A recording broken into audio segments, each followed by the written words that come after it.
Hey everyone, Dr. Jack. I'm back with Lewis again one more time today because we are going to discuss this fantastic concept that we have.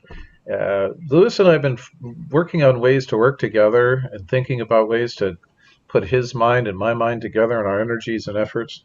And I want to talk with everyone about this lecture series that we came up with.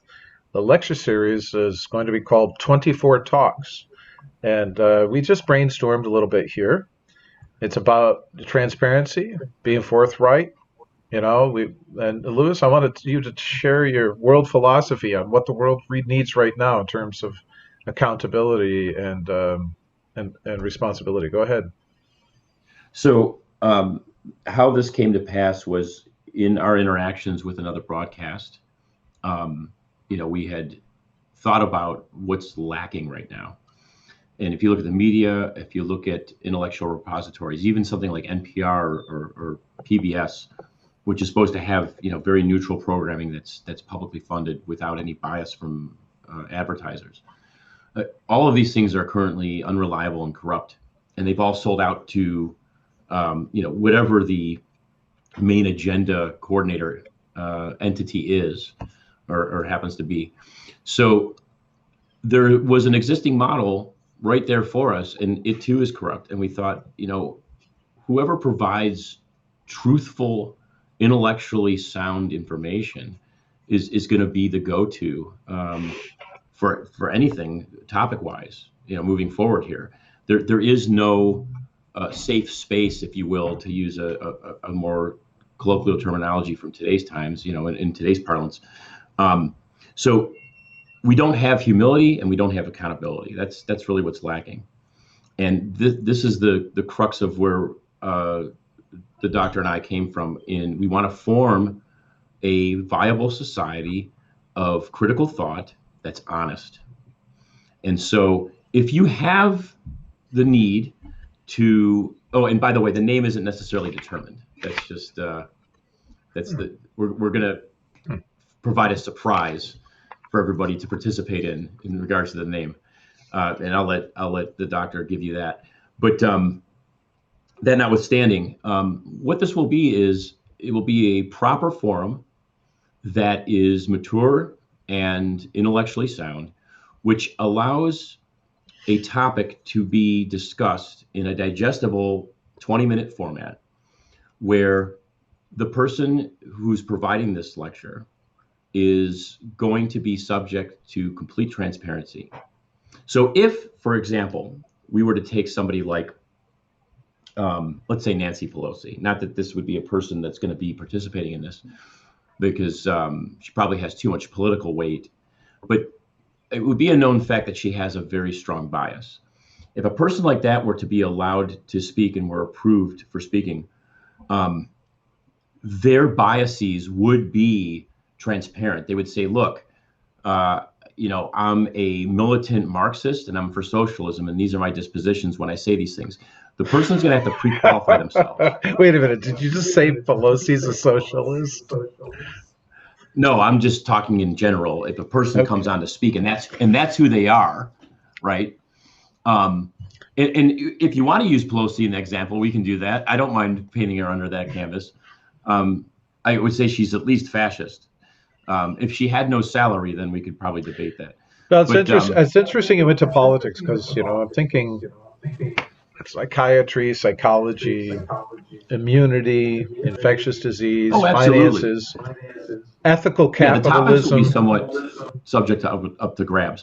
Yeah. But the reason why I went to politics was I was trying to pick a worst case scenario, because what has corrupted, CNN?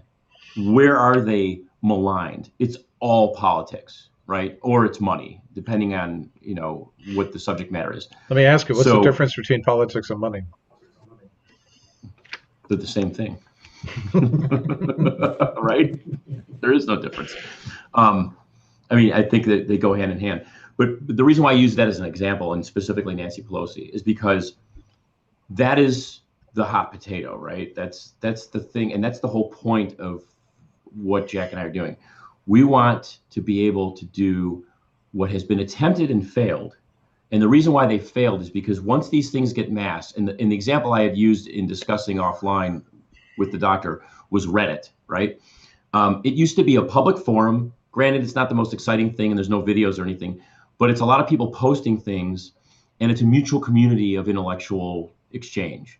And it's no longer that. They now censor things. They now are policing a lot of the content. And at first, it used to be warnings that would pop up. Hey, you're about to see something that might make you trigger. Are you sure you want to go in here? And then it became, you can't see this anymore. It's been taken down. And so everybody's abandoned it. It's no longer what it used to be. This is going to be a much more tangible, digestible, and much more universally acceptable format. This is going to be organic in nature, in person. So you're looking at an auditorium with an audience once a year, and yeah, exactly, and a speaker, and this is annual, and it's going to be hitting the mat hardcore on very difficult to discuss things, or things that need to be discussed that are being swept under the rug.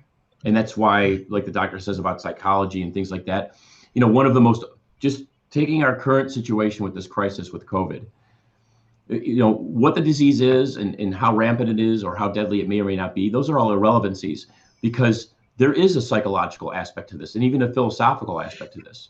What are the proper steps? What do they look like? And have we taken those proper steps? Or how about this?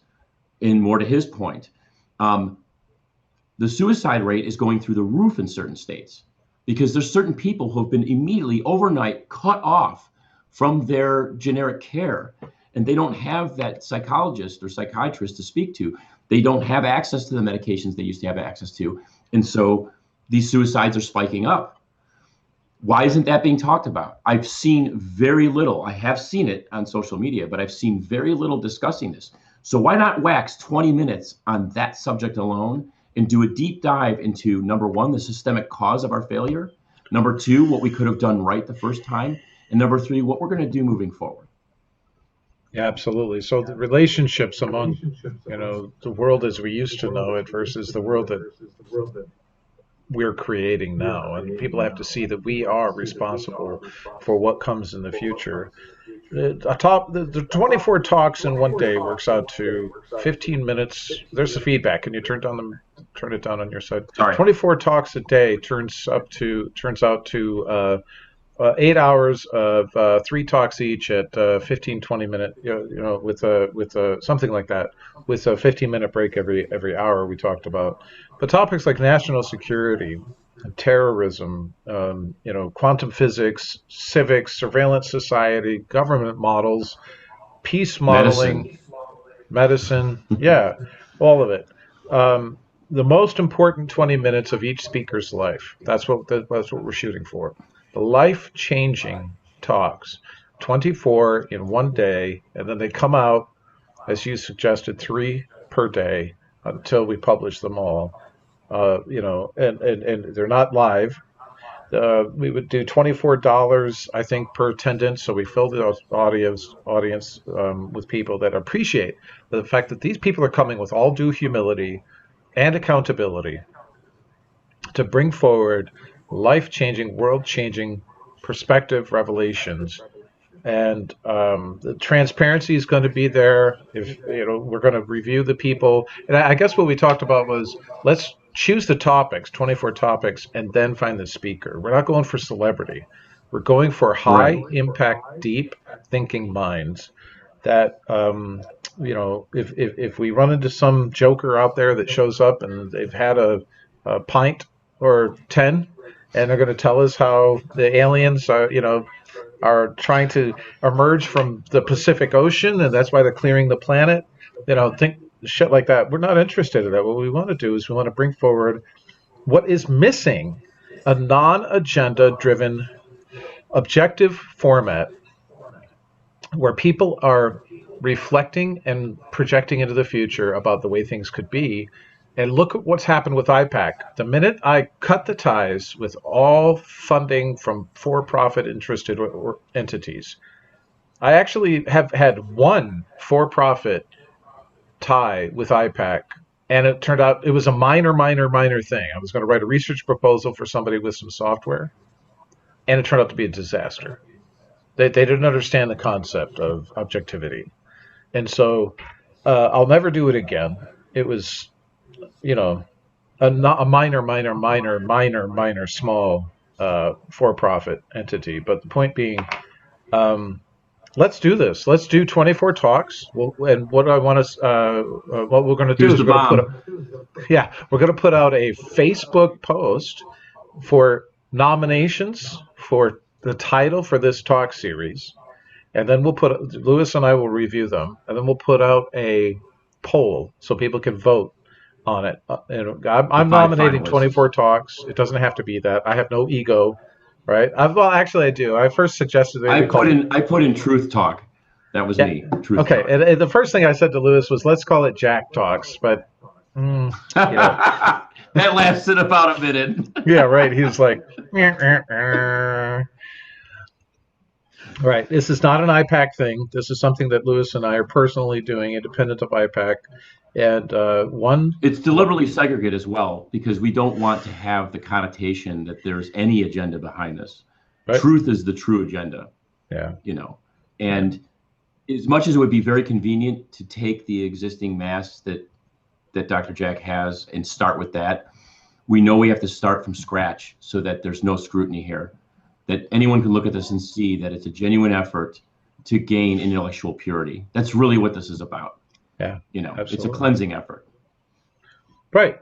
I mean, I think I've been pretty clean and honest and Oh, absolutely. But I mean, with all due your one humility, source of information, that's the only thing about it, is your one source. Whereas here, it's open forum where That's we're right. not the source. We're That's just the right. hosts. That's it. Absolutely. Yeah. So I nominate Columbus, Ohio for the first location. We'll do it like the Olympics. We'll move around the states every year. But why don't we start That would be Columbus, Ohio? awesome.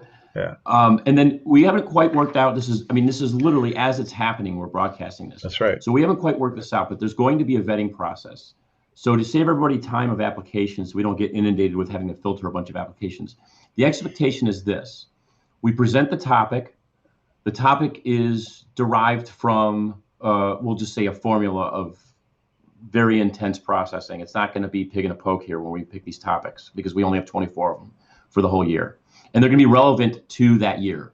So we're not going to pick, like, for instance, colonialism in the 17th century. That's not a topic we're going to pick. We're going to pick a topic that's relevant to you in your life and things that do affect you in your life, right? So here's the presumption. If you're applying, you're at least of age. So 21 and older, please. Not that we have an age discrimination, but there's too many barriers that a person younger than 21 faces. The other thing is you're a journeyman in this topic. So if you're a hobbyist, that's great. If you can substantiate the weight of your proposal for your lecture, that's great. But we're pretty much looking for somebody with journeyman experience. You don't necessarily have to have the weight and credentials. For instance, I definitely am a journeyman in my field. That's what, about 10 to 12 years experience. I have 35 years experience in technology. And I will take the Pepsi challenge with anybody out there. You can grill me on anything within the scope of what I do, whether it's data center storage, virtualization, cloud, networking, servers, operating systems. I'll go toe to toe with anybody to prove. But do I have a master's degree in that? No. I have certifications in my industry if those give you comfort. But I think time is the best delimiter. That's what the Chinese use. The Japanese use belts. You got a green belt, you got a blue belt, you got a brown belt, and that's, you do things to graduate and get a belt. Chinese don't have belts. They use time. I'm a 5-year master. I'm a 10-year Kung Fu master. I'm a 20-year Kung Fu master. And that's kind of what we're doing to gauge this, at least off the cuff. Right. So Journeyman it matches my philosophy that titles mean nothing, and credentials and degrees mean nothing. It depends on what you do with them. They Exactly. actually mean Exactly. they mean very little. So I like the journeyman concept. All right. Well, cool. So, Lewis, the time frame. Let's discuss the time. Let's give ourselves a deadline by which we make the announcement of. We've got the speakers all selected. We've got the venue. It's all set to go. When are we going to get together? Well, it's the 15th of April. Realistically, we have to get a body of documentation, business plans, all that sort of thing, do the clerical work. That's going to take probably about 30 to 45 days, Okay. to create the entity, all those things. Then We have to do our research on the venues and the logistics. That's probably another, 3 to 4 weeks. So I would say realistically, within a 5-6 month period, we'd be scheduling and hosting. Okay, so social distancing or not, right? If we all get our antibody tests at home, private, as we just talked about this morning, and Using what? safe, private, non-mandatory, Isn't there optional a program in place, or at least we're choice. trying to put in place? What are you talking about? I think it's called the IPAK. What's it called again? Back to work program. That's it. The IPAK Back to Oh, Work yeah, program. yeah, the IPAK Exactly. Back to Work. Sorry, it slipped my mind there for a minute. Anyway, I introduced that program as a point to start discussions. Florida, the state of Florida, has introduced a back to work program that's partially inspired by IPAC. Do you think that they wrote me a letter or sent me a basket of fruit? No. Screw you. It's our idea. That's today. Do you know how many people watch podcasts and repeat the exact same kind of podcast with the same material? And they just rip people off, but it doesn't look like it because, well, I'm talking about it now. This is Yeah, it's a bullshit. shame. Well, just like with the genetic data you provided for testing for corona, you didn't get any credibility for that. They didn't even mention your name. Yeah, yeah. Well, I'm not about credit, and that's the other thing. This 24 talks thing. I want these 24 talks, whatever it's going to be called, truth talks, to be the most important presentation that the presenter has ever given in their lives. Because this is the one. This is it. This is your moment in the sun. Your 15 minutes of fame. And yeah, we'll take nominations for speakers, but more importantly than speakers, we're going topic, and then we'll find the speakers. So we'll Yeah, advertise for speakers to submit their talk title, the talk abstract, their information on previous material on the web or something, so we can take a look at them and we can say, yeah, this is the one for this topic. And that's going to be really cool. Well, listen, Lewis, it was great talking with you about this. I'll put together the nomination post right now. Look for, I'm just going to do it. Hashtag Truth Talks. Let's do hashtag Truth Talks as a place to find the initial nominations and to track the poll, and it's a placeholder. But yeah, this is going to be cool. I'm really glad that we came up with excellent. this.